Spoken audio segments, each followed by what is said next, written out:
passed away just recently, leaving a young family behind. She made really valuable contributions to the Transport Committee, and she will be sadly missed. So would you just please join me in a minute's silence, and Ben will let us know when that minute has passed. Thank you.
The minute's now passed.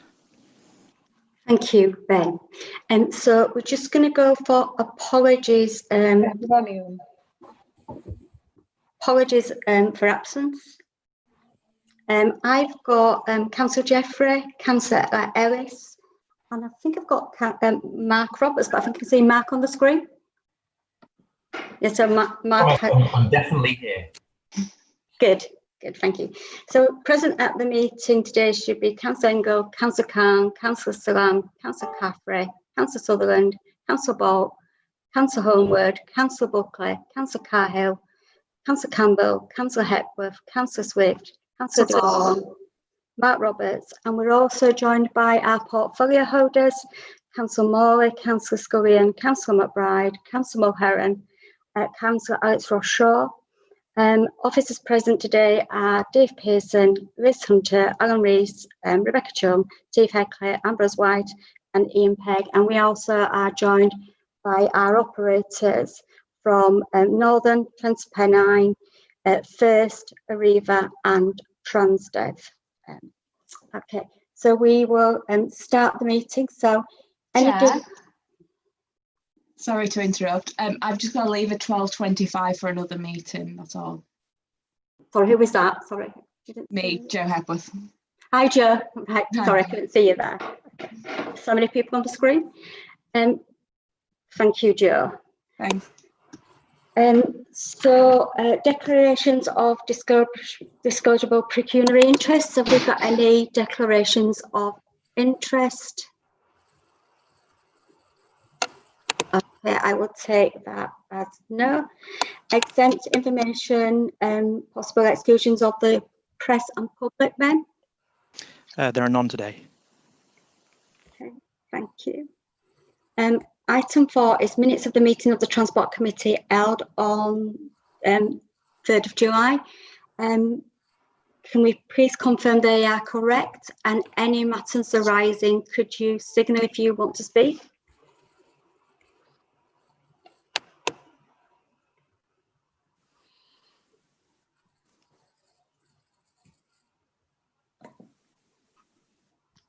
No, that's okay. Yeah, just to confirm, we have now made arrangements for the local bus working group meeting, which is at 2 p.m. on the 30th of September, and we'll send out after this meeting a note of the sort of the terms of reference of that meeting, which I think was requested at the last Transport Committee. It was, so that'll be circulated later today. Thank you for that, Dave. So can we move the minutes? Yes, Chair, I do. Thank you, Councillor Corshey. So item 5, COVID-19 impacts and recovery. I'm going to hand over to Dave Pearson to take us through this report. Thank you, Chair. Obviously, there's a lot of detail in this report, and a lot of it is updates from the last meeting in terms of where we are with the transport network. I think the key elements of this are that as we're preparing for the return to education, some schools have gone back this week. Schools and colleges are going back throughout September. Then we're sort of preparing in terms of the additional bus service capacity, which we're going to need to support that and maintaining social distancing, and happy to take any questions that members have around that. That sort of signals an uplift generally in bus and rail services, and the report sort of sets out how that's actually being managed through, and the changes to rail services that are expected from the middle of the month as well. I think the other key elements of the paper deal with the emergency funding arrangements and emergency management arrangements, which are applying to support public transport through the period in which the passenger revenues are very low due to the low demand and the social distancing requirements. The funding for bus continues in a form that provides funding direct to bus operators, and also some funding through the Combined Authority, with the Combined Authority continuing to pay for concessionary fares at the rates it was paying last year. I think that, as we've said at these meetings before, that's not a particularly sustainable and satisfactory arrangement going forward. And the chair has, as stated in the papers, written to the Transport Secretary of State to highlight this. I think the next stage in this process is that the Secretary of State is intending to have develop a bus service recovery plan, and to do that through the autumn, and to do that in parallel with the comprehensive spending review, which the government is looking at. And I think any new funding arrangements which emerge from that, or funding amounts which emerge from that, will emerge between now and the end of the calendar year. So there's some opportunities in coming weeks for the points that the Transport Committee have raised previously to be made to government, so that we can sort of try and engage with government with them into a more meaningful and sustainable funding mechanism for public transport, and in particular bus services into the future. I think finally in this report on 2.31, you will recall at the last meeting we had a good discussion around a transport recovery plan, and the input that council has made into the transport recovery plan was made, and then it's subsequently presented and approved by the Combined Authority meeting at the end of July. 2.31 sort of updates a little on the transport recovery plan and the actions which are currently underway to support that. And it's proposed that we come back to the next meeting in November with a further review. The transport recovery plan really needs to be considered in the light of the various changes to the COVID situation, and how those things are being managed both nationally and locally. So I think it probably feels like we might be moving or heading into a slightly different stage in November, and we might know a little bit more emerging from the government's review by November for us to and the committee to have a more detailed look at the recovery plan at its next meeting. So I'll stop there, and happy to deal or clarify any particular points in the report. I've got a question from Councillor Buckley. Thank you, Chair. Thank you, Chair. Just a couple of questions, please, if I can. And I noticed that within the report, it's itemised that punctuality has increased from 84% to 88%. And looking at this from a member of the public's point of view, my question is, why is it not 100%? Because given that there's very little traffic and virtually no passengers, so that's my first question. Why is it only 88%? But secondly, just to reinforce the point that Dave just made, he referred to the £2.5 million a month, which the Combined Authority is paying out for journeys which are not being made, as not particularly satisfactory. And I think that's probably quite an understatement. It's outrageous, really. And I think when that can be corrected, the sooner the better, really. So they're my 2 points, Chairman. Thank you. So in terms of the money that government have asked us to pay over to operators, we've raised concerns. We have no data. So I think I said at the last meeting, there's no scrutiny in terms of what could be classed as invisible passengers. And certainly in terms of sustainable funding, there needs to be some sustainable funding to take us to 2021 at least. And we're hoping that the government will announce that. And we'll be looking to put a proposition forward because we needed a stronger financial agreement in place to run services. But we need to know who's using them as well. I don't know if you want to come in on that day. Yeah. Just to clarify on the punctuality statistics, as Councillor Buckley quite rightly says, those figures that are in the report on table 1 illustrate that the low traffic levels, which we did see in April through to June, enabled an improvement in punctuality. Where it says punctuality origin, which is basically at the start of the journey, those figures are at 96%, so they're close to 100%.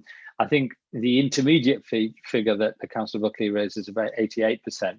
I think in fairness, bus timetables are set to a predicted level of traffic, and the bus service was actually operating with a very different level of traffic, and probably traffic delays but also improved journey times at places that hadn't been considered when the timetables were set. So there's always going to be a little bit of a lag there.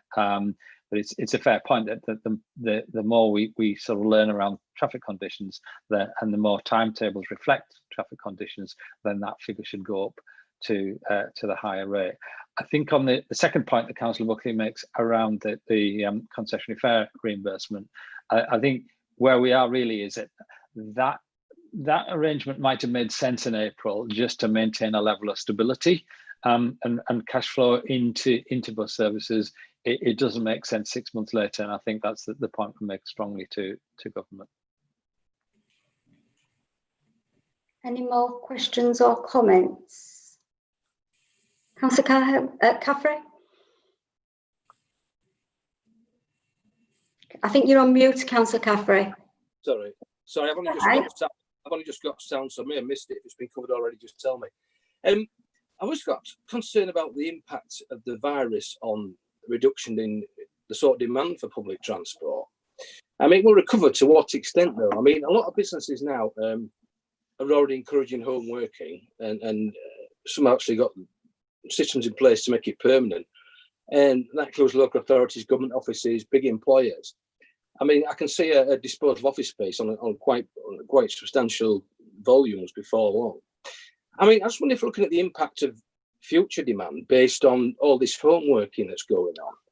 And I mean, whilst public transport is more reliable, demand has fallen, and future demand needs to be considered. I mean, it's okay having a system there, but we're running a system for concessionary fares before long if nobody going to work is using it. And I wonder if we're doing a consultation with big employers and local authorities as to how many people are actually going to be going to work in future, and whether we should look at capacity, whether we actually need the capacity. I know we've got capacity shortage at the moment, but if people aren't using trains anymore, do we have to have a complete rethink about the whole transport system? Thank you. I'll bring Dave in and the operators, but just to give you some reassurance, they're already working on the different types of ticketing for the different work patterns. But I'm not sure which operators would like to comment on their markets and where they're seeing them heading, and the patronage figures at this moment in time are very low and worrying. So Brandon, would you like to come in? Thank you, Councillor Groves. I just wanted to make one quick point about the punctuality data as well, very briefly.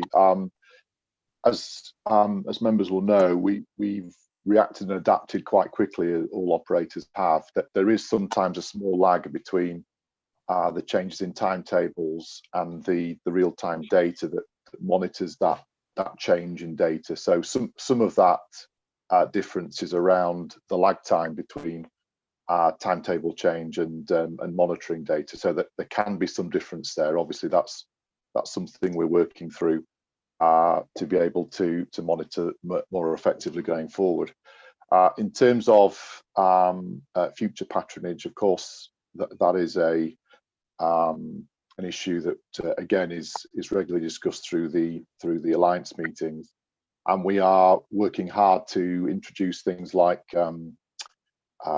better technology to give people better information, to give them more confidence to travel. But there's a lot of research we're doing with organisations like Transport Focus as well to ensure that the provision, first of all, is marketed as very safe, confidence in travelling, and that gives us the platform to move forward with.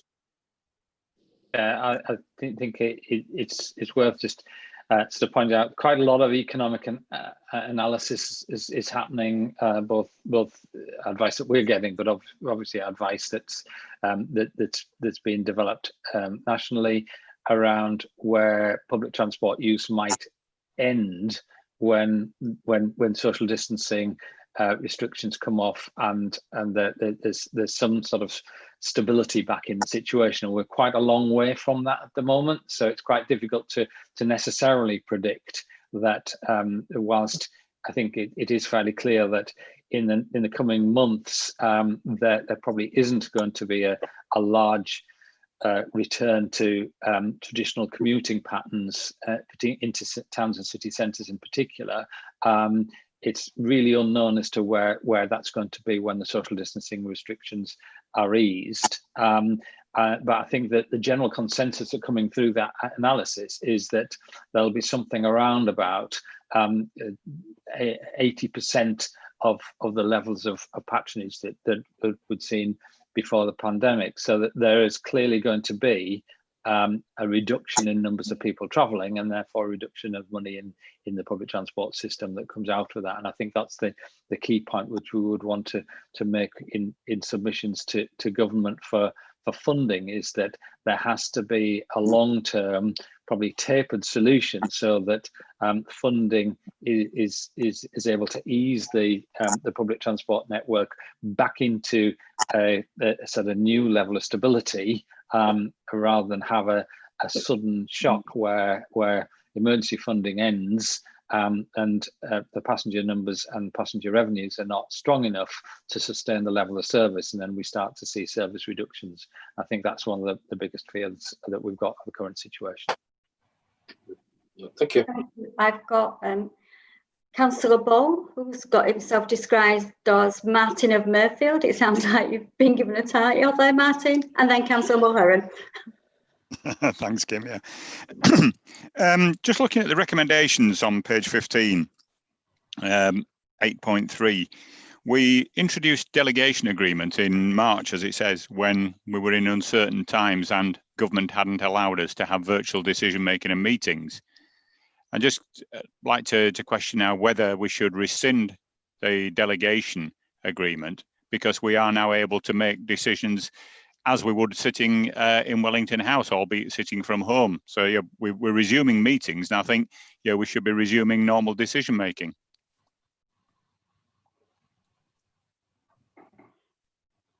I agree. I think the meetings are working well. We've had good attendance. I think at the beginning we were concerned about technology and getting that up and running, but I'm happy to take that away and bring it back to the next meeting. Yeah, I think, Chair, just to clarify that, yes, as Councillor Vault quite rightly said, we put that in because actually on the day of that committee was when the whole lockdown thing was beginning to emerge. So it was very much an in the moment type of arrangement. And whilst in the first period it was necessary to take a number of actions basically in real time in terms of particularly closing things down and shutting things down. Since then, we haven't really used that delegation. The only thing I would sort of point out really is, as it does explain in the report, we are subject to periodic changes in government funding arrangements, particularly around things like school transport, that may require sort of decisions in the moment, as it were. But I think in most cases they are sort of reflecting of the issues and points that the committee have made here. So I think what I'm saying is that it's probably relatively safe if committee members would prefer not to have that recommendation. It's just that should something unexpected arise, like some very severe local lockdowns or something similar to that, then we may have to make some decisions in the moment rather than refer them back to this committee. Which is through you, Kim. That's a standard procedure in councils anyway, where the chief executive or somebody has emergency delegated powers, don't they, Dave? Yes. Yeah. In conjunction with the chair. Yeah. On the emergency power. Okay, so one decision we might need to take quickly, possibly we don't know how it's going to work next week. We're hoping that people are not going to get into the cars, but we've had to put an additional 80 buses into the system for school transport. If the public transport, you know, the numbers that we usually have is 3.5 million journeys every week, we may have to go back to Baroness Fear quickly for additional funding. We've got contracts in place, obviously, that we to procure if needed, but we need to take quite a quick decision. If she has confirmed to me that she has got more funding, and we've got to be really reactive over the next 2 or 3 weeks as education returns, also as hopefully we get more people back on public transport. So if I could take that, Martin, away and then bring it back to the next meeting. Councillor Ball.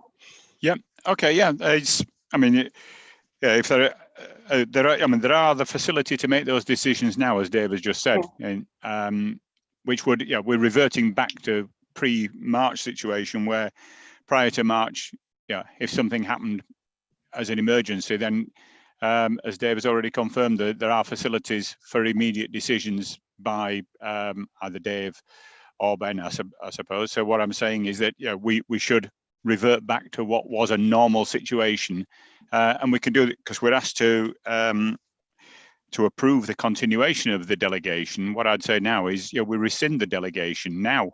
We can operate virtually, and we can operate with immediate decisions where needed under normal procedures. I'm happy to accept the recommendation if the Transport Committee, has anyone got it? I'll take objections rather than approvals at the end of this when we go to the recommendations. Okay. Councillor Mulheron. Thank you, Chair. I was really wanting to come in on the school transport issue, and really appreciate the reassurance you've just offered in terms of being able to keep a very close eye on that in the next few weeks as young people start to go back to school. Thank you for the work that's being done to commission those new additional bus services.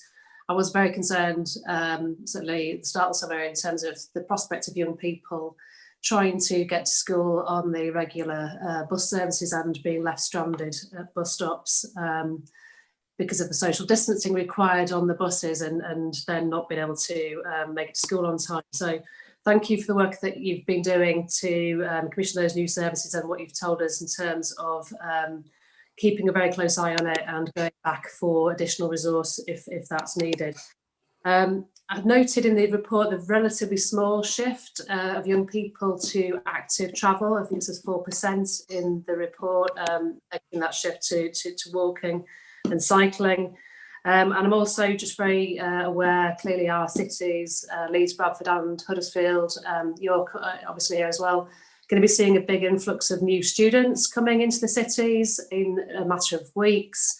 Some of them are starting to arrive already, sort of second and third years, in many cases didn't stay away over the summer either. So I'm anticipating another significant pressure coming as the universities get back up and running. We know that in many cases they're going to continue to be studying from home, albeit their home being in the city in question rather than at home where the parents live, but that will still create an additional demand, and I'm keen to know what we're doing to work with the universities in particular to encourage active travel when those students arrive in our cities. Thanks, Councillor Mulhern. Obviously, we've been pushing active travel as a way of getting to schools, colleges and universities. And even though we've seen quite a seismic shift, I think, in our own communities and the emergency travel funding that we're still waiting for, we hoped the 10 million would be confirmed this week, has not yet been confirmed.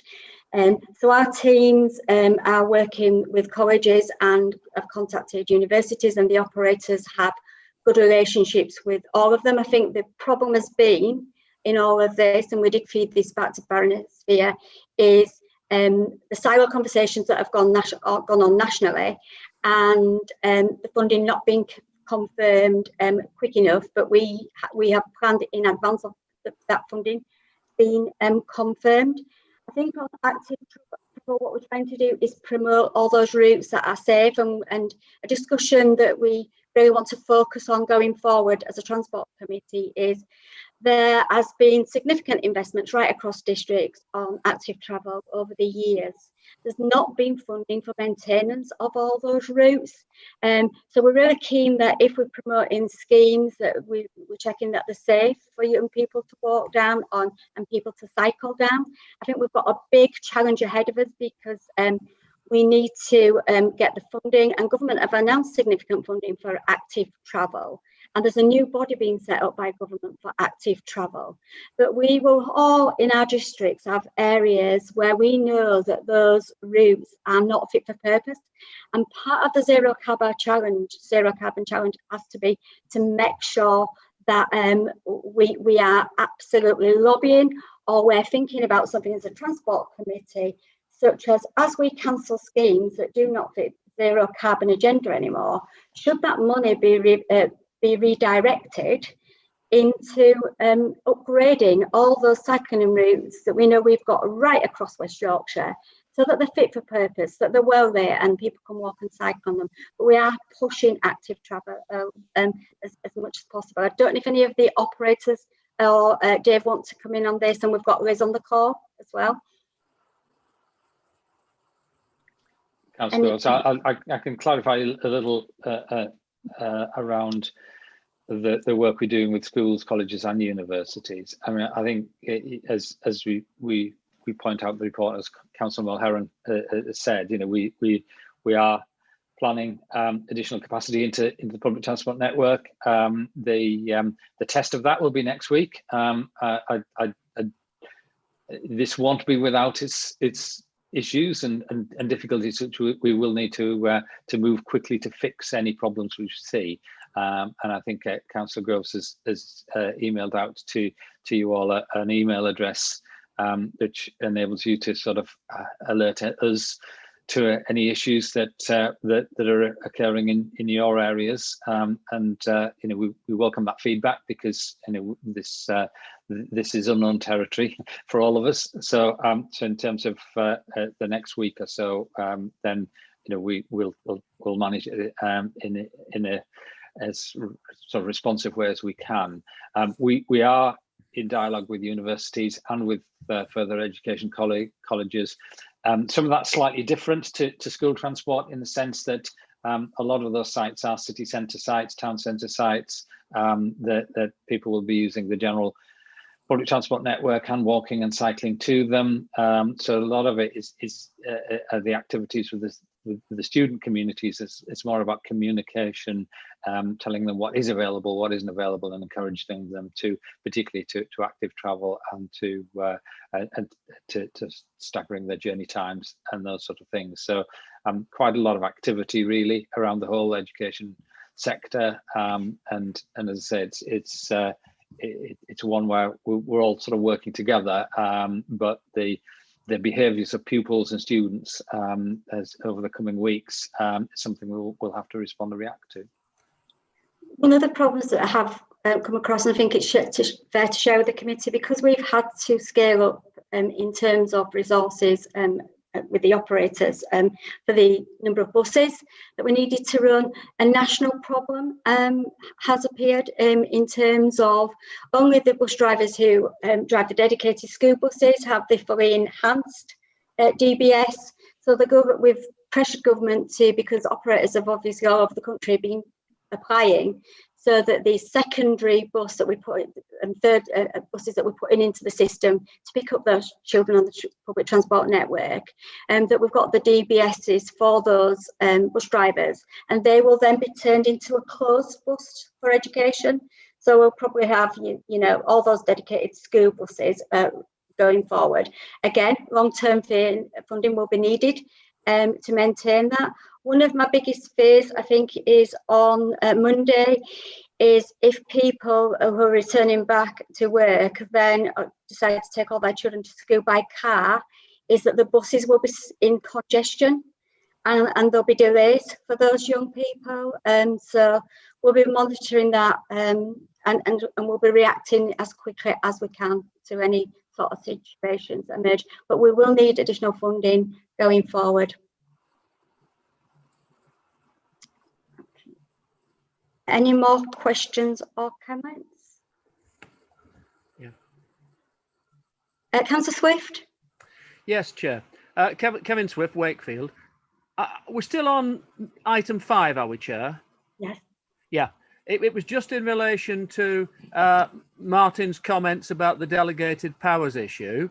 I think, as you said yourself, there's a considerable merit in what Councillor Bolt was saying. But I just wanted to just speak in support of your own suggestion, which is that for the moment, we do actually leave the current recommendation in place, which obviously would then leave the delegated arrangements in place. And I think that would give the opportunity for the item, as it were, to be, in a sense, taken back for reflection, but without actually making a positive change ahead of the next meeting, Chair. Thank you, Councillor Swift. So, any more questions or comments before Mark? Thank you, Chair. And just a quick one, just sort of going back in the conversation, I just wanted to offer a business perspective on return to work and also hence sort of transport patronage. And, you know, obviously it's $1 million question. There's sort of a wide disparity of opinions and it's constantly evolving. And I've joined quite a few business forums and also through the LEPs. And I just thought it was worth sharing two interesting highlights that I've sort of taken away from those, just for members to consider. I think firstly, businesses' views on return to work are very different by sector. So, you know, hospitality and retail versus financial services or management services are sort of very, very different in terms of people's opinions for return to work. So for a West Yorkshire perspective, you know, I really don't think we should be looking at, you know, national averages or averages in particular, but I think we need to look at how our specific sector by sector businesses and areas by areas are doing it when we're starting to think about our future plans. And I think secondly, a lot of businesses, and you know, like my own in sort of beer consumption, we're looking to other countries who have emerged out of lockdown a little bit sooner than us, and we're sort of tracking how their trends in our particular sector have evolved, and how our curve of demand is following that. And the most interesting insights doesn't come from how quickly our curve is evolving, but the difference between what we've seen in other countries and where our own curve is going. And that gap, I think, can really help with us thinking about, you know, the long-term demand, you know, from businesses. I think it gives us the biggest clues of what's actually likely for our area. So I just thought I'd share those perspectives if helpful from a business perspective. No, that's really useful. I'm going to bring in Alan Rees, who is our Director of Strategy and Policy. Alan's working on the Economic Recovery Plan with Councillor Hinchcliffe, and obviously transport feeds into that.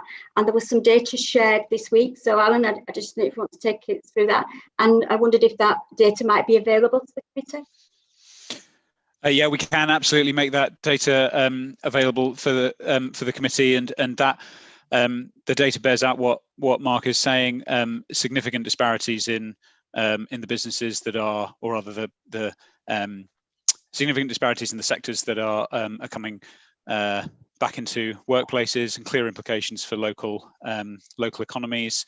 And we're going to do some further work looking at what the implications for footfall are across different parts of the region. So implications for city centres, implications for towns, and implications for other other settlements. And I think it's fair to say that the picture is still evolving, and it's going to be some time before kind of new behaviours have settled down, but we can absolutely, we've published some of that data actually, so we can share it with the committee following this meeting. Right, so we just Councillor Bolt wanted to come back in, but Councillor Bolt, are you there? No, it's all right, Kim. It's been covered. Okay, so in terms of your proposal for us to rescind the delegated powers back, could I ask those who support it? I would rather take it away and bring it back next month, when we've had time to look at it and have some discussion around it. But having given assurance by Dave that we have got safeguards, I would like to put the counter proposal that we do that immediately. Okay, so who would accept that counter proposal? So we've got how many people? Ben, can you get the figures, because I can't quite see everyone. I think that's 3 people for. So, and I'm taking it that the rest of the committee. Sorry, there were 4. I think Councillor de Gaulle put his hand up, Kim. Apologies. Yeah. Sorry, Councillor de Gaulle is not a voting. Sorry, he's not a voting member of this committee. So. Okay. Sorry, I'm forgetting that bit. So we will, and how many people support us taking this away and bringing it back to the next meeting? Well, Kim, I do, but I can't find anywhere to put my hand up. So. Okay, right, that's fine. Okay, Ben? I had 7 people. Okay, that's fine. So we'll take it away and bring it to the next meeting. So can we accept the recommendations and move on to the next item? Yeah, okay, I'm not hearing anyone say no to that, and I don't think there's any more. Check there's no more comments before I move on. Okay, so item 6 is this connectivity plan and carbon reduction pathways update. So I'm just going to bring Liz Hunter in to introduce the item. Thanks, Chair. So the paper covers, as you say, 2 different items, but very much linked, because we need our transport network to make the carbon savings that we're all looking for. So this paper sets out the carbon pathway reduction work that the team have been doing over the past number of months. It went to the CA earlier in the summer, because this is not just about transport, but as you can see in the report, the work covers 5 different kind of key sectors that are contributors to the carbon challenge. What we've drawn out here for the committee is the specific transport related assumptions and modelling that has gone into the work, and what role transport would need to play if we want to meet the targets that have been set. So there's a key findings part of the report with a number of different assumptions around percentage changes that we would need to look at. I think it's fair to say that these are significant and transformational and challenging. I don't think we underestimate that, but what we wanted the work to do for us was to set out what we think is needed, and then obviously there's an awful lot of work then to determine how we're going to achieve this. The policy response and the differentiation between the different modes is obviously something that we'll come back to transport with, because whilst the modelling can set certain assumptions, we will need your input and endorsement to whatever the kind of policy levers are that we're going to want to use to make them. So this is very much kind of working assumptions, and the next stages of the work will help us identify what we need to do, and your input will be very valuable as part of We are starting kind of engagement on the work. As I said, it's been to the CA.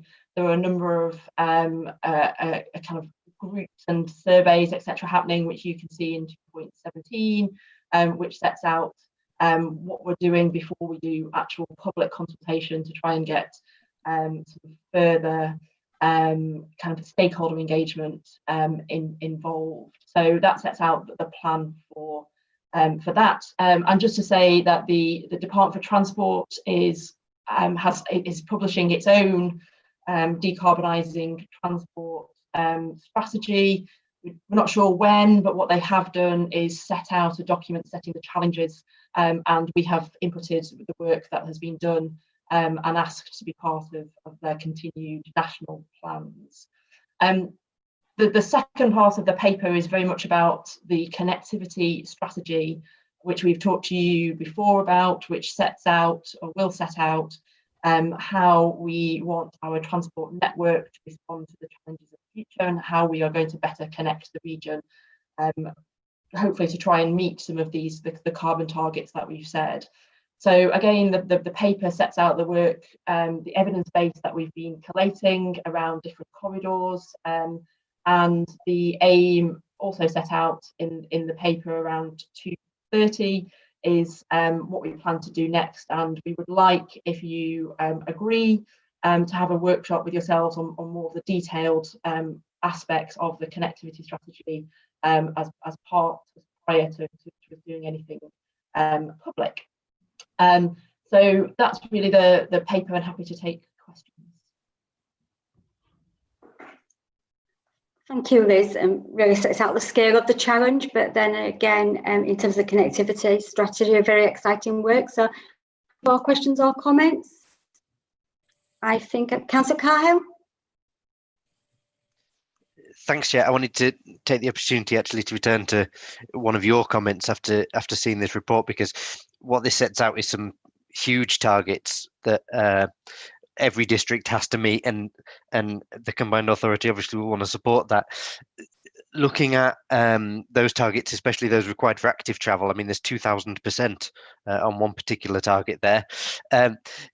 Completely support your comments earlier about in response to existing projects that have been reviewed following the climate emergency, and there's every chance we'll need to review a number of projects based on the new normal and the different patterns and trends we're seeing. The real important thing is that any funding that we currently have for any of those is retained and really realigned on these targets and the current situation we're facing. Obviously, all authorities have been out to residents either through the combined authorities or individual districts to ask for their suggestions for active travel schemes.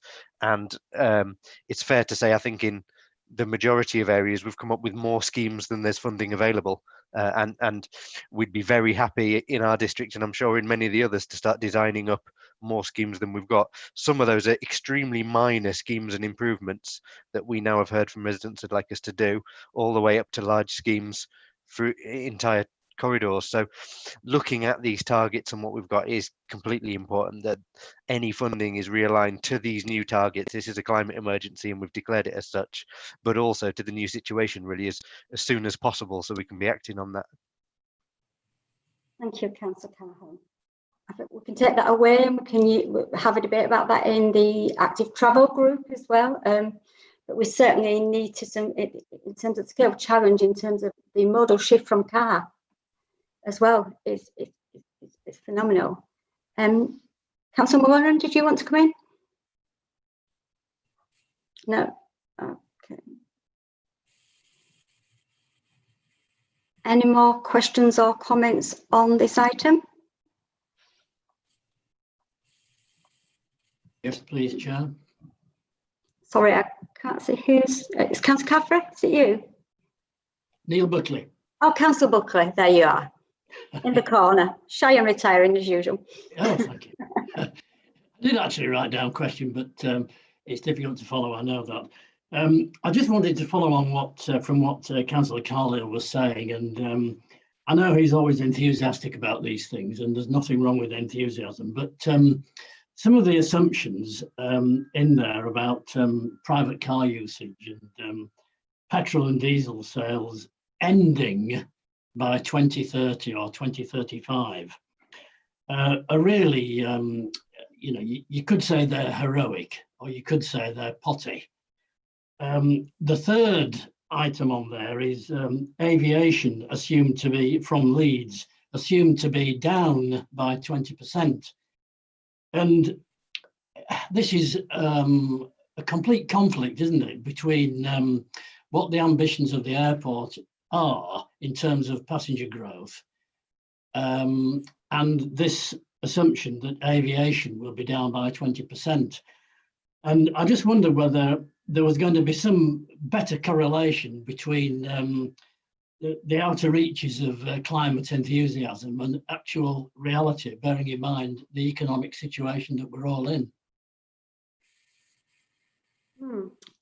Okay, some quite big questions there. I suppose in terms of aviation, we'll be looking at the government to start to get a national strategy around aviation, much needed to help us reach these challenges. I know you say they're heroic, but looking at them and experiencing what we've experienced with all the cars off the road and how people's health may have improved, representing in a community like I do with high health inequalities, I think we should all be determined to try and find a way to achieve them. It's not going to be easy. They are huge targets, but we've got to work with industry. We've got to try and support the plan. And everybody's got to play the part, I suppose, Councillor Buckley. It's just, it's so crucial that we do get this right. And I think our connectivity strategy does play into that. Councillor Cahill, did you want to come back? Sorry, Chair, just briefly, thank you, Neil, on that. I always am enthusiastic and positive about everything, because you have to be. But I agree with you in part, but I want to put a different perspective on it. That I think what this report is showing in the zero emissions work that's been done is what needs to happen to get us somewhere, not what the assumption is going to happen. I think we've got, therefore, two realities there, should we speak. The one you speak of, which is what is happening on the ground in front of us, and the other reality that's what is happening that is maybe harder to see, that is the more global issue of climate change that we've all signed up to support. And I think this report puts in perspective very clearly exactly how much everyone would need to do in order to meet there. And really, it is every sector that has to do as much as they possibly can to meet the target we've set out to be. And I think what you've highlighted there maybe is how the reality on the ground isn't quite matching up to where we'd need to be to meet that. And I think there's a good discussion going forward about exactly how we bring those two together.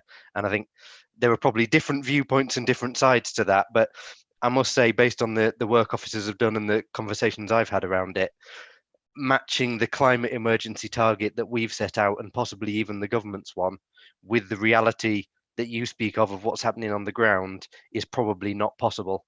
So I think rather than the targets changing that officers have set out, I think there is conversations about whether some of what happens on the ground needs to change, hence why asking for more of those focus on active travel to come through in the funding.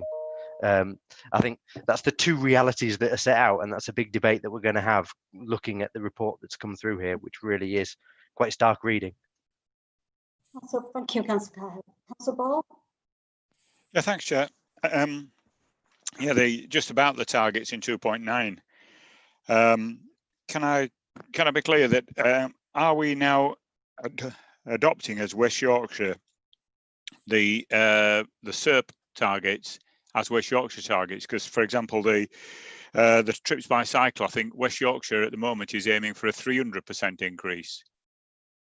Obviously, if we're talking then about a 2,000%, and I think the West Yorkshire one was increase in the number of people cycling. SERP is passenger kilometre per annum trips, which is difficult to monitor. Is that one? You can assess the number of people cycling by doing corridor counts, but assessing their passenger kilometres per annum is I would suggest a lot more difficult. So I'd like some clarity on that, on which standard we're going to be adopting and how we're measuring them, please. Liz, do you want to talk on that? Thanks, Councillor. That's a good question. I think at the moment, as you know, the transport strategy, as you set out, has a set of targets which was endorsed by yourself and approved by the CA. I think what we're doing here is setting out the scale of the challenge, and as Councillor Carhill kind of rightly says, what the types of things we're going to have to do to meet these is going to be very challenging, but something that if we want to meet the target, the overall target that has been set, the types of things that we think we need to do. So we're not, just for clarity, we're not asking today for you to kind of adopt new transport strategy targets. However, I think what we're setting out is that these obviously have an impact back on what we've already done, and we'll no doubt want to look at what we've said as part of the transport strategy in light of this. Also, I suppose just for clarity, my understanding is if the devolution deal passes, then the Mayor may also have powers in relation to the transport strategy and might want to look at this too. So I suppose there's a timing question. So we're not today adopting new or asking you to adopt new targets. We're trying to set out the scale of the challenge that's needed if we are to reach the carbon zero carbon target that has been set by the CA. Thank you, Liz. Councillor Campbell.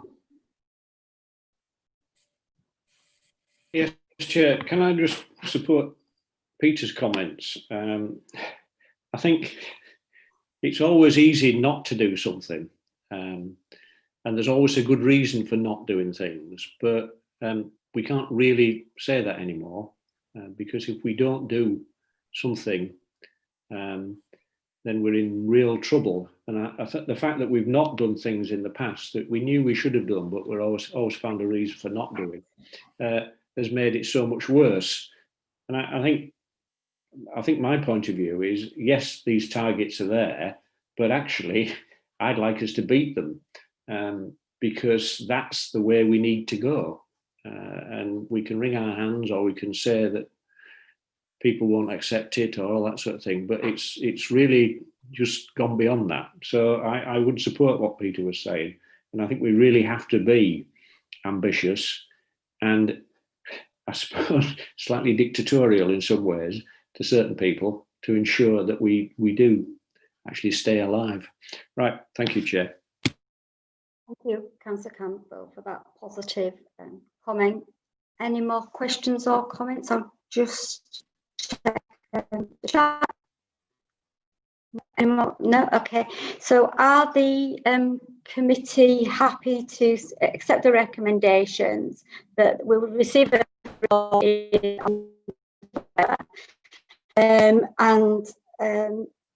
the Transport Committee members agrees to hold a workshop around the connectivity strategy with the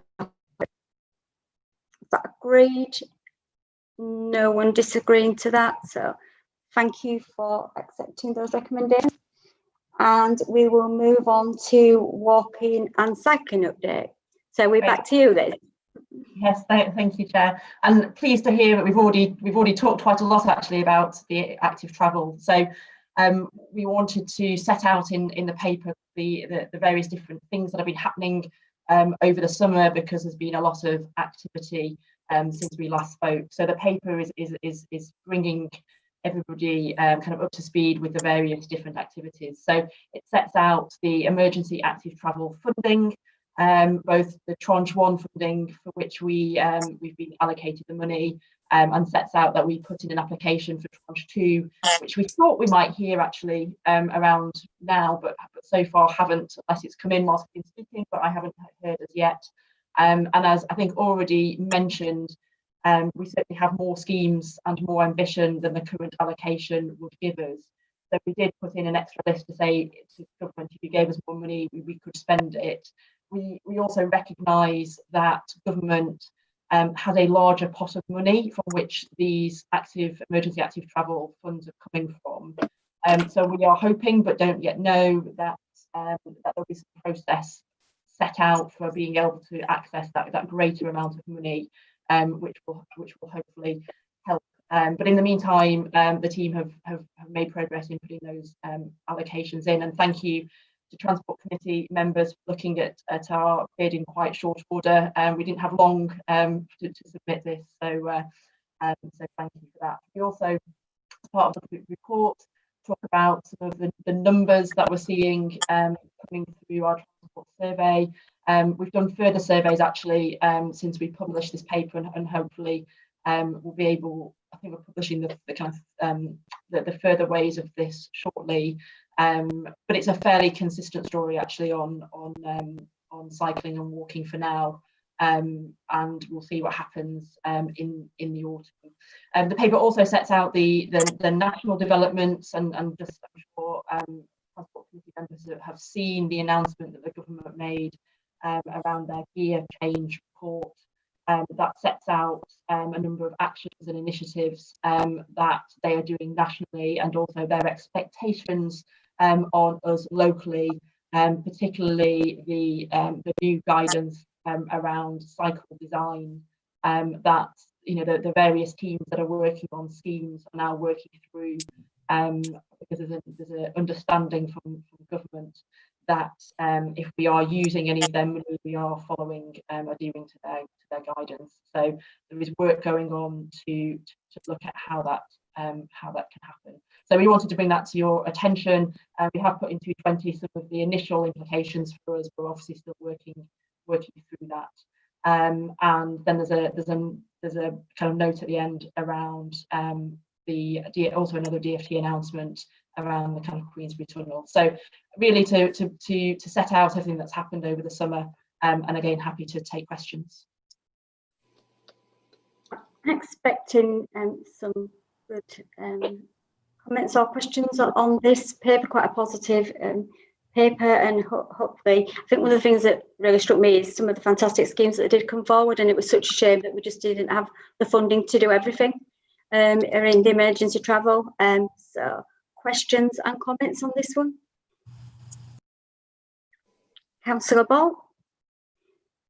Yeah, thanks, Chair, and welcome the paper. As always, good to talk about active travel, which again, if we've renamed the working group, the active travel working group, perhaps we could in future have active travel updates rather than walking and cycling, have consistency in the language that we're using.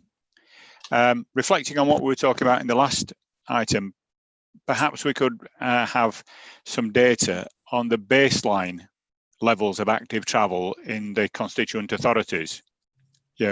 Whether whichever target we're looking for, we need to know where we're starting from, and then we can have regular updates about how the constituent authorities are improving their efforts to support active travel.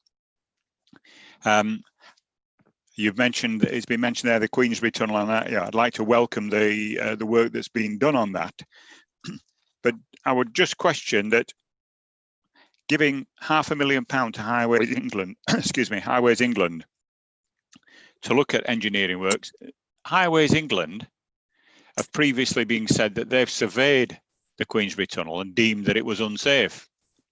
In order for them to make that statement, that seems to me to suggest that they have done a survey. So, is it something where we're duplicating the expense? Because what we're talking about there is £500,000 to look at further engineering requirements. Is it just to look at it, or is that £500,000 to make it safe until such times as we can determine how to go forward? I'd like some clarity as well, please, on page 32, item 2.5. Welcome any work on the Spen Valley Greenway, which I've been involved with for over 20 years. But with the clarity that, are we carrying on with this as an active travel corridor? Because when we talk later about mass rapid transit, the Spen Valley Greenway was one route where we were talking about having tram train or some other mass rapid transit. So we need to make sure that we're not putting money into something which could quickly be superseded. I would certainly hope we can keep active travel alongside anything that we do down there. Scant details also on the active travel neighbourhood in the Moll Green area. What do we understand by an active travel neighbourhood? if we could have some details on that. Again, on active travel, I think there is a contradiction, and I'm pleased that we have bus operators with us today. There's a contradiction between highway design and what some people think about safety. Any highway engineers on the meeting would recognise that cycle lanes are put to the left of the carriageway. When you get to a junction, as the name implies, advanced stop lines are put at the front. So in order for a cyclist to access an advanced stop line at a junction, you go up the cycle lane. Yet if you find a bus there, as I did last week, 3 buses came out of the first bus depot in Huddersfield and went on the A62, and all were driving in the cycle lane, and all had signs on saying, do not pass this vehicle on the left-hand side. Well, when they stop at a set of traffic lights and I want to go to the advanced stop line, where am I supposed to pass them if not on the cycle lane? We need to resolve that. And again, I would appeal to both WYCA and the bus operators to use bus back advertising to promote cycle safety. Let's talk about safe passing distances. Some bus operators have bus back adverts about passing horses wide and slow, and we need to be getting that message out for passing cyclists with a minimum of 1.5 metres. It's mentioned that we had a discussion with the Canal and Rivers Trust at the Active Travel Working Group.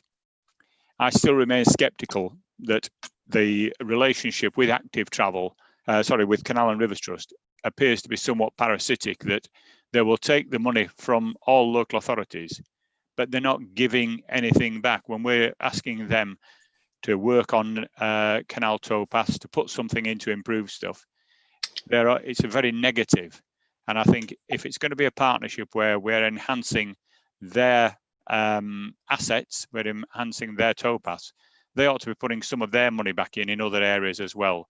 So I think we need to have a look at that relationship and make sure that any work they do on their own is supportive of what we're doing, that we're not getting barriers such as the ones that Taj and I saw when we went out, and that we're working towards common standards. Thank you, Chair. There's quite a lot there. Do we want to send a reply by some of them in an email, or do you want to pick them up here?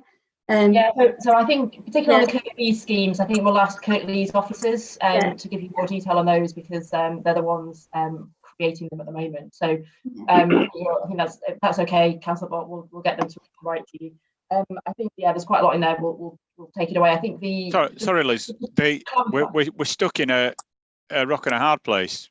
When anybody raises schemes with Kirklees Cabinet, as they did on Tuesday, it's having the Kirklees debate in this meeting. We've said that we will reply. No, but you need to know that when stuff is raised with Kirklees, they turn around and say, ask WYCA. And in fact, Councillor McBride promised he was going to raise it with WYCA. Well, I will, and I'll take that away personally as an action to bring back to Councillor Bolt, if that's okay. We're not going to be put in the middle of it, in the middle of the Transport Committee. The one thing that I would say about Queensbury Tunnel, I think it was the Secretary of State, Grant Shapps, who came to look at the Queensbury Tunnel. Yeah, can I just clarify on that so it was the Secretary of State for Transport who had allocated the money to Highways England, not us. And it is, I understand, for them to do further work in terms of understanding the cost of doing something to the tunnel to make it safe. It was not our ask. It was the Secretary of State who gave it to Highways England. Okay. Okay, I think I've got Councillor de Gorn, but Councillor Bott, I will come back to you on all those things that you've raised. Councillor de Gorn. It's okay. I put a note in the chat actually. It's just in terms of cycle provision. I know that there's a new local transport note 120 which has been issued, but I think we need to make sure that officers are looking at that in relation to schemes, and in particular the emergency active travel fund specified that new cycle provision should be segregated. But I'm aware that does create challenges, but I think we need to share best practice if in terms of solutions, the bottom line for me is that the cycle provision should be continuous. If it's an advisory cycle lane, even if that means that the carriageway width is reduced, otherwise there's no point in having a cycle route that keeps stops and starting along the route just to say you've got one. Thank you, Councillor Gorn. Am I right in saying this, that actually, unless it meets the design standards that the government have put out, it won't be funded?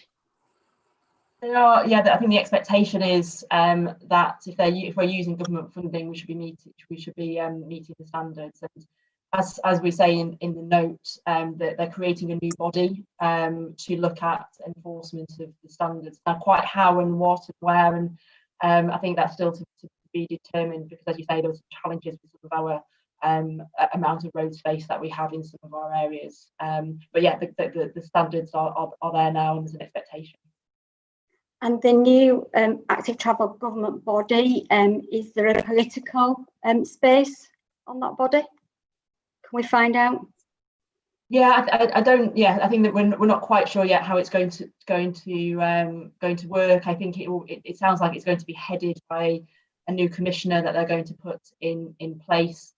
So I don't know if there's actual local representation on the body, or whether the body will be created and then they will kind of be monitoring us. It could be that way around. But once we know more, we can bring further details back. Once we know more from government.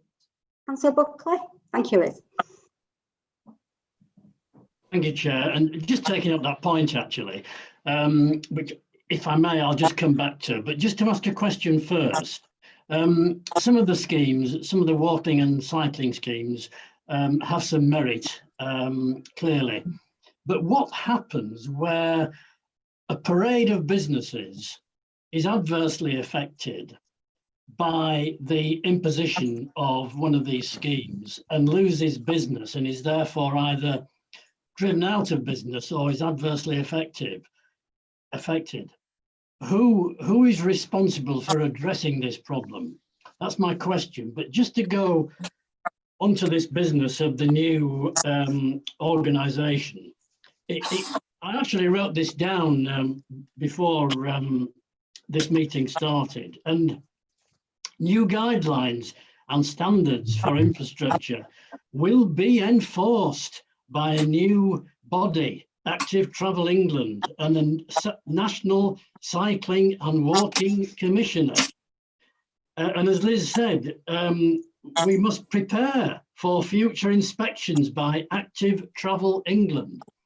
And I would have thought that the last thing that all the town and city councils who come together within the Combined Authority, why do we need, and would it not be suitable to say, we do not need yet another Quango to exist and to enforce rules? Can't we just do this ourselves? So, not often I feel sorry for someone, but Grant Shapps, his emergency scheme was the first in the country that had to be removed outside shops. Exactly. Yeah, in his constituency, and then he had to fly home, as you know. So in terms of cycling and walking, I think we're going to have a lot more come down in terms of governance and bodies setting up. Andrew Gilligan is really keen and is working obviously alongside Boris Johnson to really accelerate this active travel agenda. We don't really have the powers. We could, to say who's going to be the inspector or not, and that's why I was asking, is there a political space?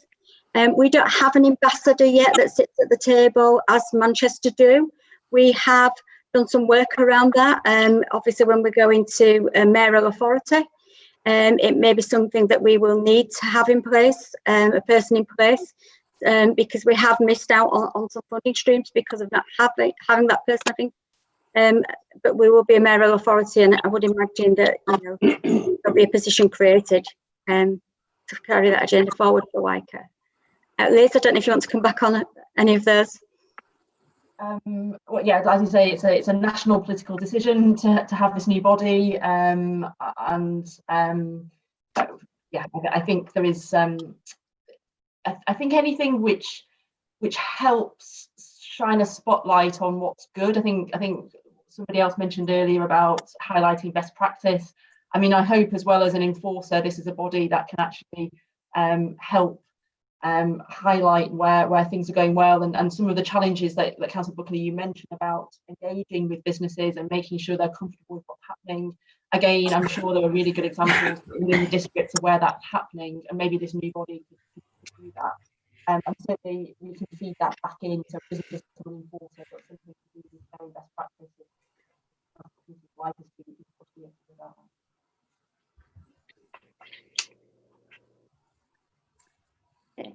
Thank you for that. Are we happy to accept the paper and move on? Councillor Bolt? Thanks, Chair. Just to come back to Neil's point, why do we need and what's the benefits of an independent inspector or other?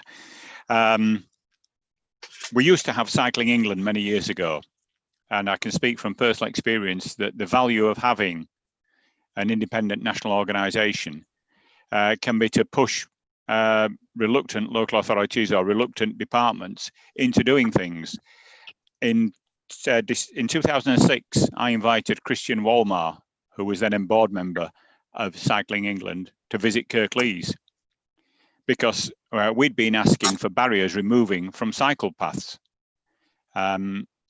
And the highways team had been reluctant to do that. Christian Walmar came, spent a day in Kirklees, attended a public meeting and wrote a report which was critical of those barriers. And subsequently they were removed. Ironically, Kirklees didn't learn from the lessons and have put some on a cycle route in Batley since. And despite residents asking the leader of the council in whose ward it is, they're still there. So sometimes having this independent oversight can prod councils into doing things which they're reluctant to do, Neil.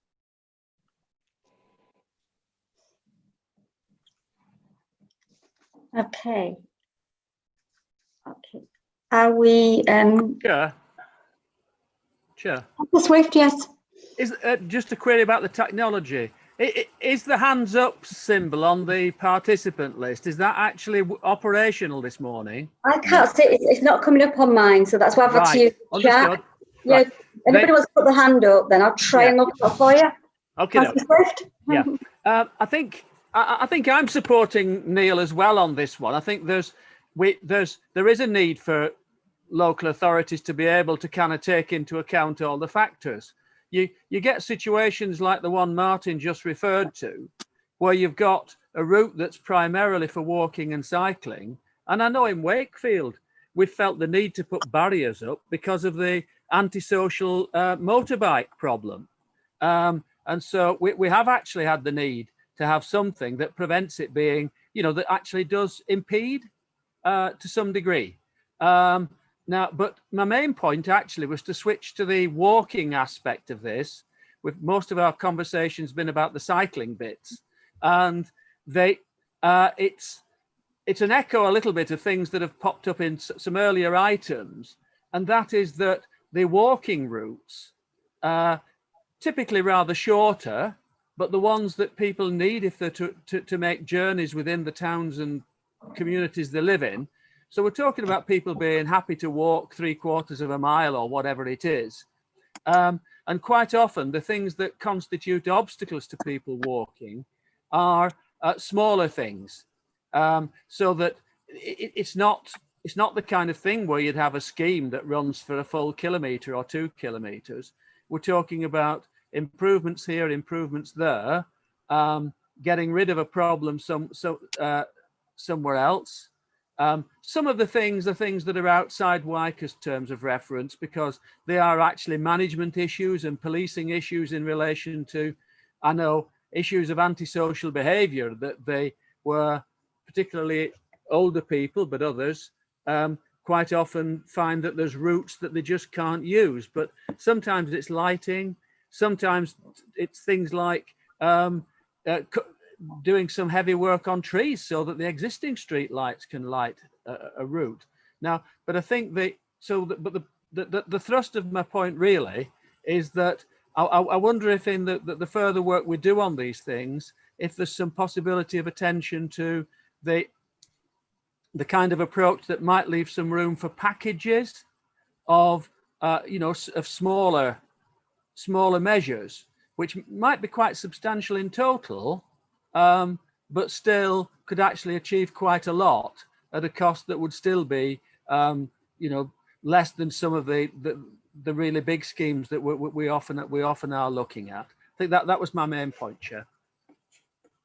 A really good point, and I think there's a thread that's come through right throughout the meeting in terms of how do we get the funding to actually maintain and implement new walking schemes at the right standard, and what are the lessons learned. And we've all, Leeds have done some, had a lot of feedback in terms of when they put their consultation out.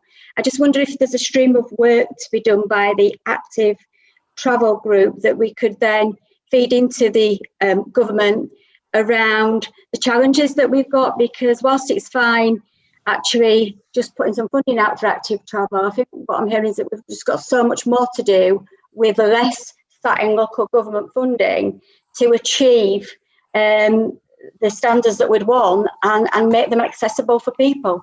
And if you think of the money that has gone into Waltham Forest to actually get to that standard, and it is a really good feel as you walk down their residential streets or down their Ginnells, we've got a long way to go because we're going to be catching up in terms of the routes that we've already put in and the additional needs of things like lighting going forward. So I think we should pull together something through the active travel group to have a look at this piece of work, Liz.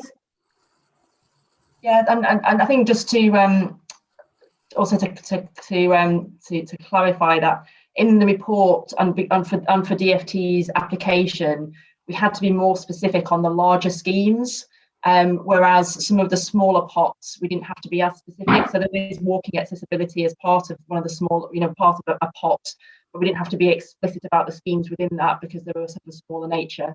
And LTP funding as well, which districts have, can also be used for walking measures. But I completely agree, Chair, that walking is often, and part of the reason of wanting to talk about cycling and walking is because we often focus on the cycling, and I really like, you know, it'd be great if we could spend some more time on the walking aspects. So yeah, thank you.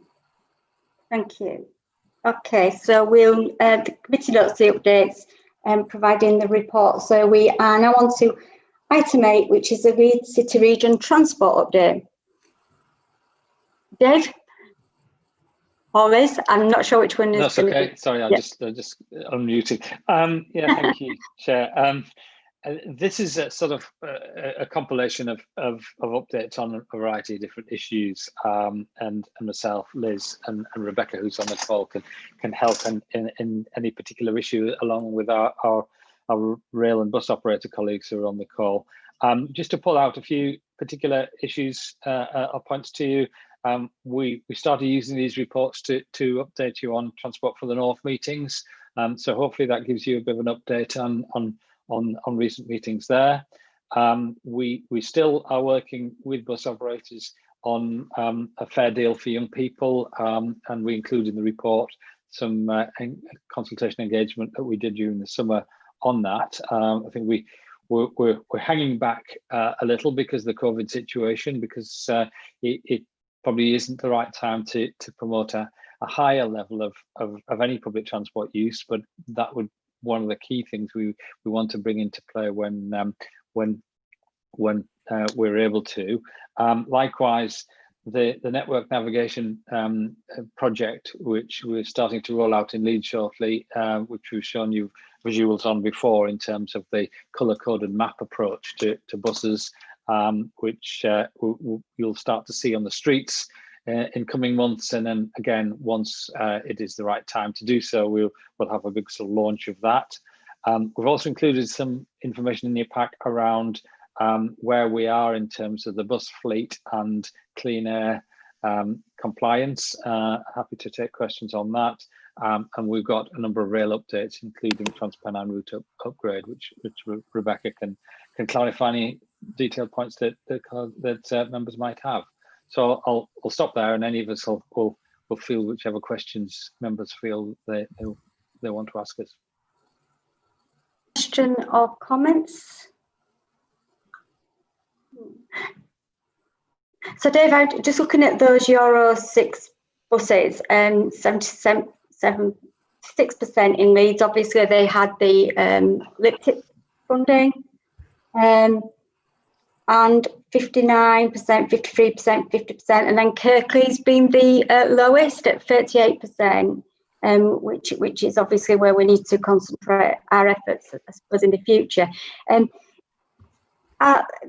They've got to be quite good figures in comparison to the rest of the country.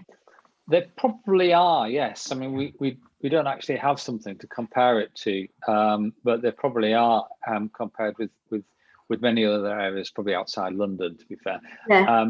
I think yes, it isn't equal across the districts, and this is partly because the government funding for the Clean Bus Technology Fund, which essentially retrofitted buses, was sort of skewed towards Leeds and to a certain extent Bradford because of the clean air zone implementations in those areas, and that inevitably left Kirklees, Wakefield and Calderdale a little bit behind. So you're quite right. I think one of the things we need to look at as a next stage of this is if there's further opportunities to either bring sort of schemes forward to upgrade the exhaust emissions of buses, then we do need to look at in those districts, because we've got a challenge to bring everything up to a Euro 6 standard, which is the standard which is expected of clean air zones generally. So yes, we're probably a lot better than other parts of the country, but there's still a way to go. We could be at a risk at this stage with COVID in terms of bus operators not being able to invest in new buses if there's less patronage. That is a real issue, and it's an issue nationally, in the sense that the current financial position around the bus industry generally is preventing bus companies from investing in new vehicles, or at least making new investments. To be fair, the investments that bus operators are committed to are coming through, and the report identifies the new electric buses that Leeds are planning to bring into Leeds in a couple of weeks' time. But longer term, there's a big threat to investment in new vehicles, and actually in the bus manufacturing industry itself. And I know discussions have been had at national level to support the 3 or 4 major manufacturing plants for buses around the country, who have suddenly found their order books drying up. So there is a big risk around investment in buses in the coming years. Any more sort of questions or comments, or are members happy to note the report? Sure. Councillor Swift, sorry, I didn't see you there. Yeah. It's about the part of the report that deals with the rail needs assessment. And I did want to strongly support some of the comments in there that might otherwise remain buried, in the middle of obviously a fairly major text. And it relates to the paragraphs about the scope of the rail needs assessment and the views expressed by the Combined Authority on the restrictive nature of those. And it's in paragraphs 2.1, 2.2 and 2.3 that cover that. Now, what those paragraphs bring out is that the rail needs assessment, that their interim report had spelled out a very, very restrictive scope based on the highly subjective thing about whether or not improvements had any benefit outside the actual locality. Now, certainly the view taken by the authors of that report, which gives rise to quite considerable concern, is that under that approach, that the only kind of schemes in our kind of area that would count within the rail needs assessment would probably be the actual HS HS2 scheme, the Northern Powerhouse Rail, and with TransPennine upgrade just about squeezing in. Now, and that outside the scope of that, and we're not here talking about very, very minor little things, important as those are, but that the whole plethora of requirements, both within and in the approaches to Leeds Station, which then has an enormous impact elsewhere, that those kind of things could well lie outside. And I think it raises the spectre, which is not unreal, which is of the big high-profile schemes squeezing out an awful lot of quite individually lesser, but still quite big and still very important and collectively very important other work. Now, at a time when the future of public expenditure is very much in the news with the enormous diversion of spend to supporting the government's work on COVID-19, the issue of competing priorities on capital schemes does start to raise its head in a very serious way, and so I do actually think that that particular part of the Combined Authority's response to the National Rail Needs Assessment, that does deserve a greater degree of prominence, because I think that the points that it's drawing attention to actually, they might appear low key, but I think that they're actually points which relate to a very major threat to some of the things that are absolutely essential to the future regeneration and economic recovery of this part of the world. Thanks, Chair. Yeah. Liz, I don't know if you want to come back on that. I was just going to make a quick comment on the West Yorkshire Rail Vision and how the team have incorporated any feedback to Transport for the North and to the government about the importance of the West Yorkshire Rail Vision and local services. Do you want to add to that, Liz? Just to say thank you to Councillor Swift for supporting what we've put in. We've had a further informal conversation with the NIC and reiterated these points face to face, as well as our written assessment. I think they're constrained by the timetable to which they're having to work to put something to government. But and I think they recognise, you mentioned particularly, Councillor Swift, the constraints around Leeds and the impact that has on the rest of the network. I think they appreciated that and probably felt they should have brought that out. So at least there's something there which suggests that they might be packaging some things up to make them into larger scheme to be able to be looked at alongside the other ones that you mentioned. But thank you for your comments, and we will continue to make the case along the lines that you set out. Listen, I think one thing on that, with all these different inquiries going on and feedback that we're having to give, it would be really good to get some clarity about the Acceleration Council that's going to be formed, and Transport for the North, and where all our projects sit in that, and how we best feed into that. I know Councillor Blake is trying to find that out, but there's no clarity around that, and that would be really good for the Transport Committee to understand. Yes, I think once we, I think that the Northern Transport Acceleration Council. Apologies if we didn't put it somewhere in the papers, and that was another announcement that happened over the summer. And our understanding is that the Secretary of State will be convening a meeting in September as a first meeting, and I'm sure we can then feed back once we know a bit more. I think the first meeting will set out what the meetings are for and what they're going to cover. It's a bit of an inception meeting to start off with. I think you're right to question the relationship between that and TFN. Again, we can kind of come back to that once we know more. I think the other thing to mention that was also announced is a new acceleration unit that government have set up. That's not just for the North, that is a national, I'm not sure it's necessarily a different body, but it's a part of the Department for Transport, we think, and they're busy staffing that at the moment. So yeah, there's quite a few kind of moving pieces, but certainly acceleration seems to be the certainly the mantra for government at the moment. Which we welcome. Council Matt Wright's been really pushing for this, haven't you, Councillor McBride? Mark. I was just going to comment there because from a LEP perspective, I attended the Transport for the North meeting and the Partnership Board meeting in July. And there was a big conversation around the role of this Northern Transport Acceleration Council. There was lots of unknowns, lots of questions for clarity about how the role of TfN would work alongside this. And I think broadly, members and the Metro Mayor sort of supported the Acceleration Council as you know, extra vision and extra eyes of getting things done.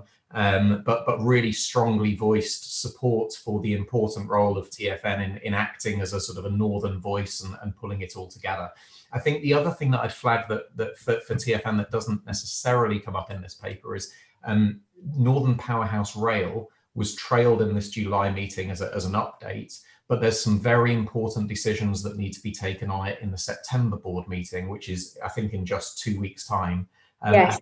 The November board meeting. So we're expecting the papers to come out, you know, in the next sort of week or 10 days. And I just think it'd be worth giving sort of oversight of, you know, those things in relation to Northern Powerhouse Rail to make sure that we, through Councillor Blake and, you know, myself from a LEP perspective, if possible, give a sort of a good representation of our views into Transport for the North in September.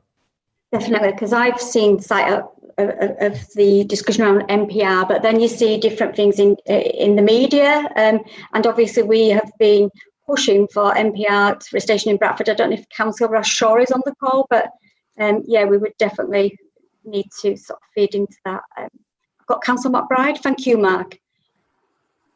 Thank you, Kim.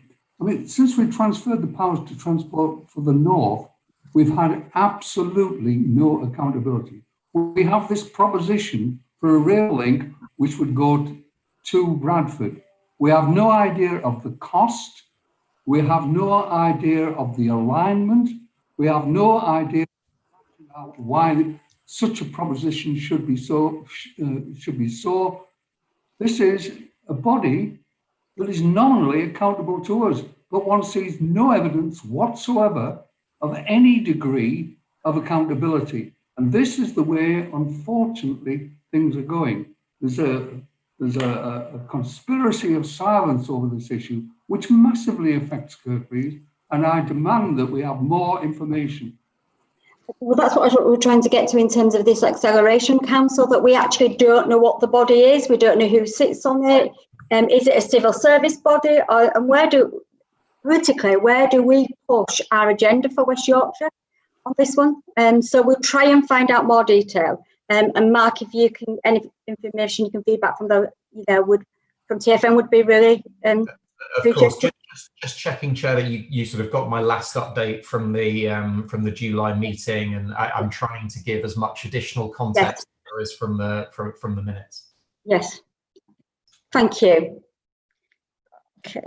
Chair, could I make a comment just on Councillor Homewood? Yeah, thank you. Just going back to what you were saying, the point you raised around the bus fleets, I just wanted to point out from a Kirklees perspective, this is something that comes up a lot from residents, and as part of when we did have the district committee, and I'm sure that will come up next time.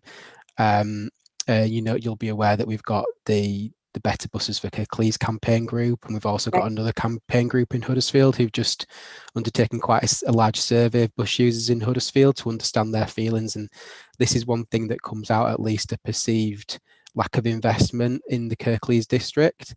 And I know you kind of mentioned that, I think the way it's phrased was slightly less in terms of the fleet upgrades in Kirklees, but actually it's quite significantly less even than other districts outside Leeds. So I think it's an important thing, and I'm sure that it'll be something that'll be discussed at the Kirklees consultation committee when we have that in October.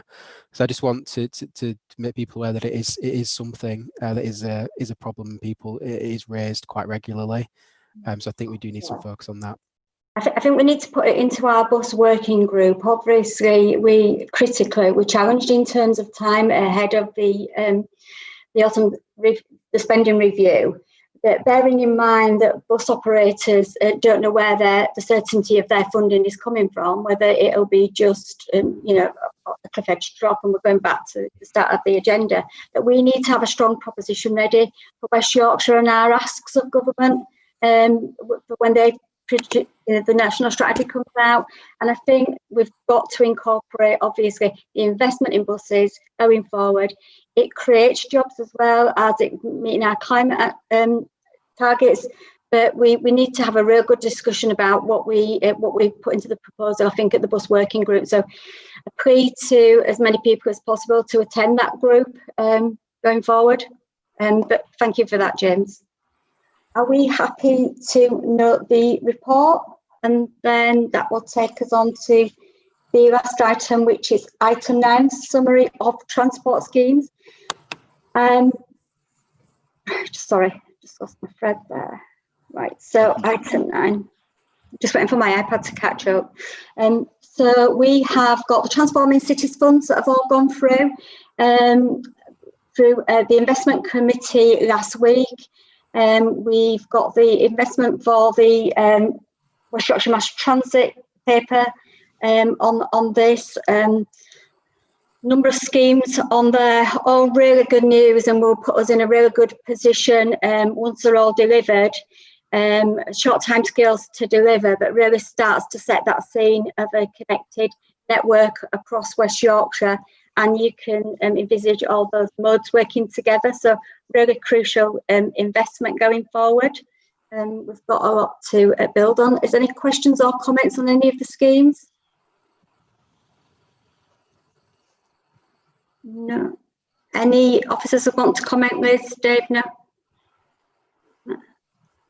Okay. Hello. Then hello. Councillor McBride? No, it wasn't me. No. I don't know who that was. There's got some strange. Lord Martin of Martin. Murphy. Oh, Lord Martin may have Martin. answered Lord Martin of Murphy. Oh, Councillor Kyle. No, I think Martin may have answered a phone call and then muted. Lord Martin from Murfield is banned from the next meeting. Okay. Right. Any more questions or comments? No. Okay. Well, thank you for your time, and I will see you at the next working group or in between the next meeting. If not, I'll see you at the next meeting. And thank you. Thank you, Chair. You're welcome. Cheers, Kim. Thank you. Thank you. Cheers. Bye.